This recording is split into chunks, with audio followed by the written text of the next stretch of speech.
Chapter 3, Nothing. I lost my job, said Dad. No, said Zoe. They're shutting down the factory, moving the whole operation to China. But you will find another job, won't you? I'll try, said Dad, but it won't be easy. There'll be loads of us all looking for the same ones. And as it turned out, it wasn't easy. It was, in fact, impossible. With so many people losing their jobs all at once, Dad was forced to claim benefit money from the government.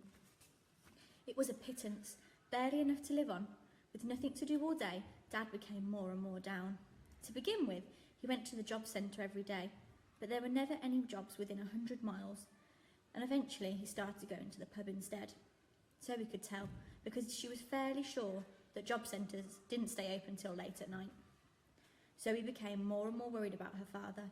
Sometimes she wondered if he'd given up on life altogether. Losing first his wife and then his job seemed like just too much for him to bear. Little did he know, things were about to get much, much worse. Dad met Zoe's stepmother when he was at his saddest.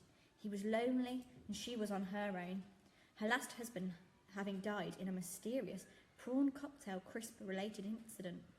Sheila seemed to think that husband number 10's benefit money would provide her with an easy life, with fags on tap and all the prawn cocktail crisps she could eat. As Zoe's real mum had died when Zoe was a baby, as much as she tried, and she tried and tried, Zoe could not remember her. There used to be photographs of Mum up all over the flat. Mum had a kind smile. Zoe would stare at the photographs and try to smile just like her. They certainly looked alike, especially when they were smiling. However, one day when everyone was out, Zoe's new stepmother took all the photographs down. Now they were conveniently lost, probably burnt. Dad didn't like talking about Mum because it would just make him cry.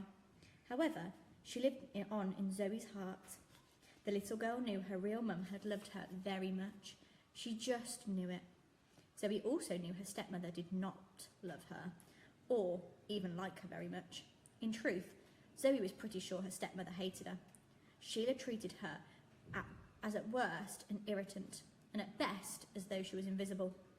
Zoe often overheard her stepmother saying she wanted her out of the house as soon as she was old enough. The little brat can't keep sponging off me. The woman never gave her a penny, not even on her birthday. That Christmas, Sheila had given Zoe a used tissue as a present, and then laughed in her face when the little girl unwrapped it. It was full of snot. Soon after Zoe's stepmother moved into the flat, she demanded the hamster move out. "It stinks!" she shrieked.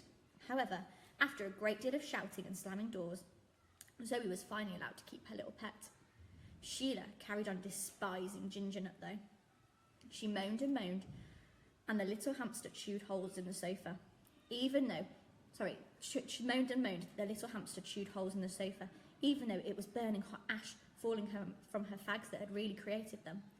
Over and over again she warned her stepdaughter she would stamp on the nasty little beast if I ever catch it out of its cage. Sheila also mocked Zoe's attempts to teach her hamster to breakdance. "You're wasting your time with that nonsense. You and that little beast will amount to nothing. You hear me? Nothing." Zoe heard but chose not to listen.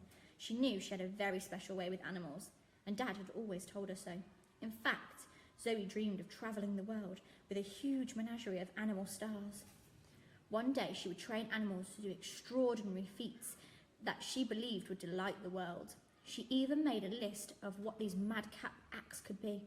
A frog who is a DJ superstar, a rapping terrapin, 2 gerbils who ballroom dance together, an elephant who sings opera, a donkey who does magic tricks, a tap dancing centipede, a boy band comprised entirely of guinea pigs, a street dance group of tortoises, a cat who does impressions of famous cartoon cats, a ballet dancing pig, a worm hypnotist, a high wire acrobatics act with cows, an ant who does ventriloquism, a daredevil mole who does incredible stunts like being shot out of a cannon, a karate display with jellyfish, a bungee jumping hippopotamus.